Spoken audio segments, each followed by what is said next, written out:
Hello, നമ്മളിന്ന് introduce ചെയ്യുന്നത് ജോർജറ്റിൽ വരുന്ന ഒരു സൽവാർ സെറ്റാണ് കേട്ടോ. നമുക്ക് രണ്ട് ഷെയ്ഡ്സാണ് അവൈലബിൾ ആയിട്ടുള്ളത്. ഒരു ഡാർക്ക് നേവി ബ്ലൂ, പിന്നെ ഒരു ഡാർക്ക് വൈൻ ഷെയ്ഡാണ് നമുക്ക് അവൈലബിൾ ആയിട്ടുള്ളത്. വളരെ ഭംഗിയുള്ള ഒരു സൽവാർ സെറ്റാണ് കേട്ടോ. ഇതിൻ്റെ ഓൾ ഓവർ ബോഡിയിൽ ബനാറസി വീവിങ് വന്നിട്ടുണ്ട്, പിന്നെ ചെറിയ സീക്വൻസ് വർക്ക് വന്നിട്ടുണ്ട്. യോക്ക് പോർഷനിലോട്ട് വരുമ്പം കട്ട് ട്യൂബ്സും സീക്വൻസ് വർക്കും വെച്ചിട്ടുള്ള വർക്കാണ് വന്നിട്ടുള്ളത്. നല്ല ഭംഗിയുള്ളൊരു പീസാണ് കേട്ടോ. നമുക്കൊരു വെഡ്ഡിങ്ങിനൊക്കെ യൂസ് ചെയ്യാൻ പറ്റിയ ഒരു കളക്ഷനിൽ പെട്ടതാണിത്. എൻ പോർഷനിലോട്ട് വരുമ്പോഴും ഇതേപോലെ ബനാറസി വീവിങ് ചെറിയ രീതിക്ക് ചെയ്തിട്ട് കട്ട് ട്യൂബ്സ് ആൻഡ് സീക്വൻസ് വെച്ച് ഹൈലൈറ്റ് ചെയ്തിട്ടുണ്ട്. അടുത്തത് ദുപ്പട്ട. ഒരു സൽവാറിൻ്റെ മെയിൻ പാർട്ടെന്ന് പറയുന്നത് ദുപ്പട്ടയാണല്ലോ.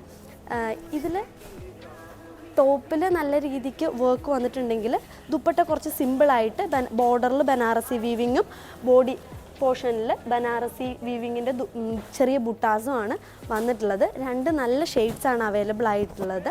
നമുക്കൊരു വെഡ്ഡിങ്ങിനോ അല്ലെങ്കിൽ എന്തെങ്കിലും നല്ല ഫംഗ്ഷനൊക്കെ യൂസ് ചെയ്യാൻ പറ്റിയ ഒരു കളക്ഷനാണിത്. അപ്പോൾ നിങ്ങൾക്ക് ഇഷ്ടപ്പെട്ടിട്ടുണ്ടെങ്കിൽ താഴെ കാണുന്ന നമ്പറിൽ കോൺടാക്റ്റ് ചെയ്യാൻ മറക്കണ്ട.